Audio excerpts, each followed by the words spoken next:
want to share with you another book that has a couple fun stories about it. The first one is that this is a book I read when I was at my best friend's house when I was really little, and I couldn't find it again for years and years because I couldn't remember the name. The name is called The Scroobious Pip, but I thought it was Scroobious Pip or something. Anyway, I couldn't find it for the longest time. And I finally asked my best friend Holly, and she helped me remember the name, and I was able to find this book again, which was kind of tricky. The other wonderful story about this is that it was started by its author, Edward Lear, a long time ago, and then he died, and he never had finished the story. It was found as a manuscript, that means it wasn't published yet, in his papers after he died, and people had wanted to do something with the book for a long time, and so finally Ogden Nash, who is very well known for doing poetry and writing, was invited to finish the book. So anywhere in the story that there are brackets around the words are the ones that Ogden Nash added to finish the story. And the illustrator is Nancy Ekholm Burkhardt, and it's a pretty fabulous book. I'm going to bring it up close. This is the main character, who seems to have a lot of different body parts from a lot of different kinds of animals and insects. Scroobious Pip. And here we have stars in the sky and a sort of line drawing about our character.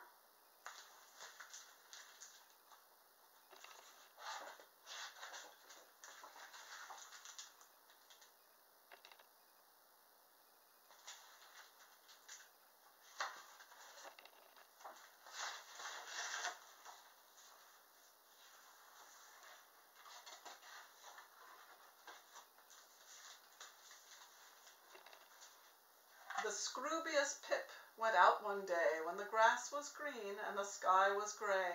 Then all the beasts in the world came round when the Scroobious Pip sat down on the ground. The cat and the dog and the kangaroo, the sheep and the cow and the guinea pig too.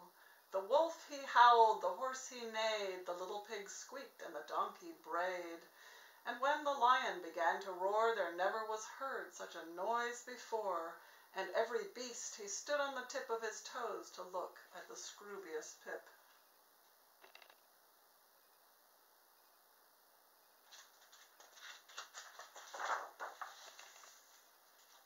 At last they said to the fox, "By far you're the wisest beast, you know you are. Go close to the Scroobious Pip and say, 'Tell us all about yourself, we pray. For as yet we can't make out in the least if you're fish or insect or bird or beast.' The Scroobious Pip looked vaguely round and sang these words with a rumbling sound.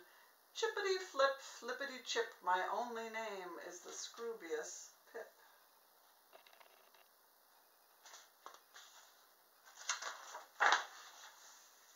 The Scroobious Pip, from the top of a tree, saw the distant Jelly-Belly, and all the birds in the world came there, flying in crowds all through the air.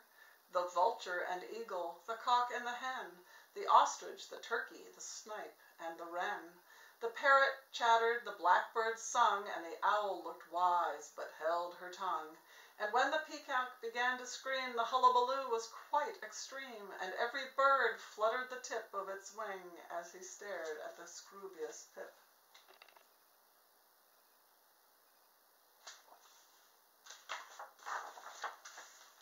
At last they said to the owl, "By far you're the wisest bird, you know you are. Fly close to the Scroobious Pip and say, 'Explain all about yourself, we pray, for as yet we have neither seen nor heard if you're fish or insect, beast or bird.'"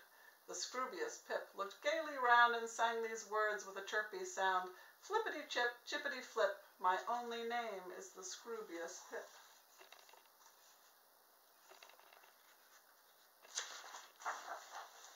The Scroobious Pip went into the sea by the beautiful shore of the Jelly-Belly. All the fish in the world swam round with a splashing, squashy, spluttering sound. The sprat, the herring, the turbot too, the shark, the sole, and the mackerel blew. The flounder sputtered, the porpoise puffed, the tarpon tacked, and the sailfish luffed. And when the whale began to spout, they all gave a blubby, glubby shout, and every fish he shook the tip of his tail as he gazed on the Scroobious Pip.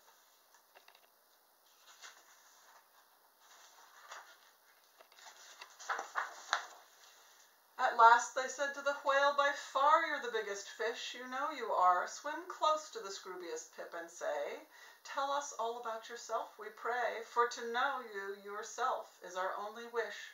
Are you beast or insect, bird or fish?' The Scroobious Pip looked softly round and sung these words with a liquid sound. 'Pliffity-flip, pliffity-flip, my only name is the Scroobious Pip.'" The Scroobious Pip sat under a tree by the silent shores of the Jelly-Bo-Lee. All the insects in all the world about the Scroobious Pip entwirled.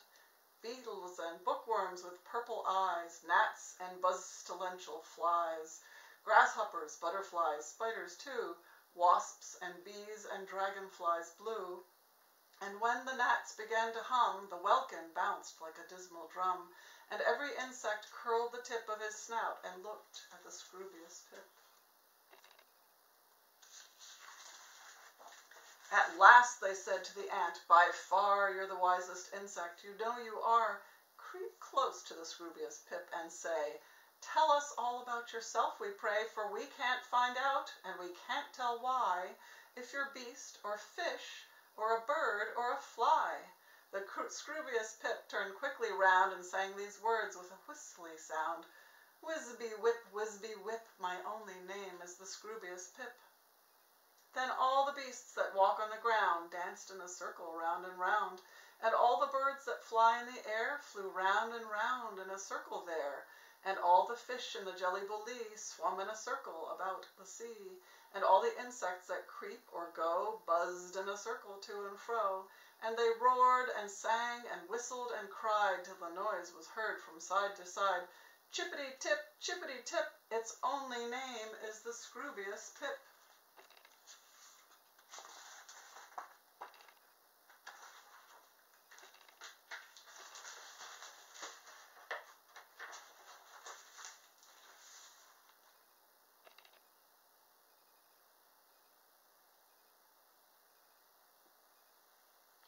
Look at all those animals. Chippity-tip, chippity-tip, its only name is the Scroobious Pip.